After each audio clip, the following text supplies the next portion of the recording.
Gracias, Karencita. Amigos televidentes, continuamos con el segmento Recomendaciones Médicas y hoy vamos a hablar de un tema bastante común en nuestro medio, como lo es la artrosis de cadera y de rodilla y la colocación de prótesis. Para esto tenemos a un invitado ya de casa, el doctor Jorge Luis Cruz Rodríguez, que es ortopedista. Bienvenido, doctor. Muchas gracias, es un placer estar acá y aceptamos siempre la invitación, doctor. Es interesante, doctor, de que esto, además de frecuente, es incapacitante. Leía un artículo que dice que la incidencia cada vez está más en ascenso y que, según la OMS, hasta un 28% de la población mayor de 50 años tiene algún tipo de artrosis y que esto se va elevando a mayor edad. En los mayores de 80 años el porcentaje se eleva mucho más. Para iniciar, doctor, es importante que los amigos televidentes sepan qué es la artrosis y cuáles son las estructuras anatómicas involucradas en este padecimiento. Ok, importante saber eso. Los problemas, la artrosis no es más que un proceso osteodegenerativo donde hay una destrucción del cartílago, de la articulación. Si hablamos, doctor, de la rodilla, hablamos del extremo distal del fémur, la parte proximal de la tibia y lo que corresponde a la patela. Y si hablamos en este caso de la cadera, es la parte proximal del fémur, donde está la cabeza, y una estructura que se llama acetábulo, que es por la confluencia de tres huesos que tenemos acá. Ese daño, ese deterioro de manera progresiva, de manera paulatina, es el que es capaz de ir posteriormente dando toda la sintomatología que vamos a abordar y causando tanto el dolor como las limitaciones y las incapacidades. Algo bien importante que me gustaría que usted remarcara, doctor, es la sintomatología dependiendo de la localización. Por ejemplo, en la artrosis de cadera, ¿cuáles son las características del dolor? Y en la artrosis de la rodilla también, ¿hacia dónde se extiende ese dolor? Okay. Si hablamos de la cadera, lo primero que vamos a tener es un dolor, el cual es insidioso, molestia a la hora de sentarse, a la hora de ponerse de pie, al momento de afirmar o de dar un paso. También debe de ir acompañado, la articulación de la cadera es la segunda articulación de mayor movimiento después de la del hombro, de limitaciones de los rangos de movilidad, la flexión, la extensión, tanto la rotación interna, externa y aducción y abducción se ven comprometidas. Mientras que en la rodilla es completamente diferente. La rodilla solo hace dos movimientos prácticamente, o flexiona o extiende. Además del dolor, el paciente tiene la sensación de cuando apoya, como que la rodilla se le va en falso, se va hacia afuera. Cuando intenta ponerse de rodillas, cuando van a la iglesia, por ejemplo, intentan subir una grada, todo esto le va dando dolor y molestia al paciente. Doctor, ¿y esta patología es característica de las personas mayores o también se afectan jóvenes? Ok, aquí es muy importante porque hay factores de riesgo. Si el paciente tiene enfermedades autoinmunes o enfermedades que en este caso pueden generar un daño como la artritis reumatoidea, puede presentarse de manera más temprana. Además de ellos tenemos los traumatismos, aquellos pacientes que sufrieron de manera temprana una fractura, pacientes que en el desarrollo tuvieron una displasia del desarrollo de la cadera, que es una malformación también, o aquellos pacientes que tienen problemas de hiperuricemia. Entonces estos factores que están previos pueden hacer de que el cuadro se presente de manera más precoz o de manera más temprana. ¿Cómo se diagnostica la artrosis, doctor? Un paciente tiene sintomatología sugestiva, acude a usted como médico ortopedista. ¿Cuáles son los exámenes estándar de oro que usted envía para hacer el diagnóstico?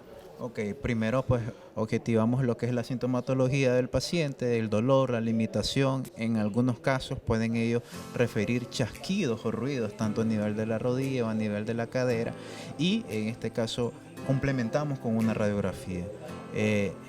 Con la radiografía podemos estratificar a través de clasificaciones los grados y en base a los grados es el manejo, doctor, que le vamos a dar al paciente. Algo bien importante, doctor, porque el manejo de todas las artrosis es quirúrgico. No necesariamente. En una primera etapa, si hablamos de rodilla, la clasificación más básica consta de 4 estadios y esos estadios en etapa 1 o 2 simplemente con actividad física, con perder peso y la indicación de un buen analgésico el paciente puede mejorar. Después, posteriormente, si vemos que con eso no hay una remisión de los síntomas, puede ir acompañado de rehabilitación y además de ello pueden utilizarse infiltraciones que van desde el uso de corticoides hasta el uso de factores de crecimiento. plasma rico en plaqueta, ozonoterapia, células madres. Y cuando posterior a haber realizado todo estos pasos no hay mejoría, podemos optar por un procedimiento quirúrgico, siempre y cuando, como es un procedimiento planificado, es un procedimiento en el cual debe de ir con los menores factores de riesgo para el paciente, se debe de hacer de manera individual cada valoración y ver si el paciente cumple con todos los ítems para operarse. La operación nunca es la respuesta desde un inicio. Primero debe llegar a B y por último a C. Algo bien importante, doctor, está mencionando que es sobre las infiltraciones con corticoides. Generalmente existe un uso indiscriminado por parte de la población porque no saben las consecuencias que puede traer la administración bastante frecuente de corticoides. ¿Con qué o cuáles son las indicaciones de esta aplicación? ¿Con qué frecuencia se deben realizar? Eso va a depender mucho del medicamento que tenga a disposición tanto el médico o la institución donde esté o que el paciente pueda costear. Normalmente yo infiltro a un paciente luego de que ya pasó un proceso donde tomó analgésico, hizo rehabilitación y pese a ello sigue con la sintomatología. A mí me gusta infiltrar a los pacientes con corticoides no más de 2 veces en el año.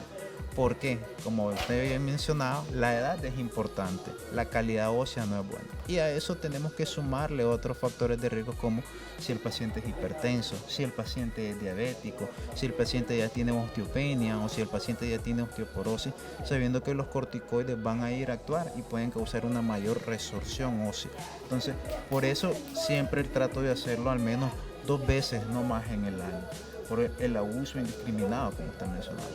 Otro tips importante, doctor, generalmente los pacientes cuando ya están diagnosticados preguntan sobre el uso de vitaminas. Leí un artículo que administrar vitamina C o lisina es importante. ¿En qué contribuye a la artrosis?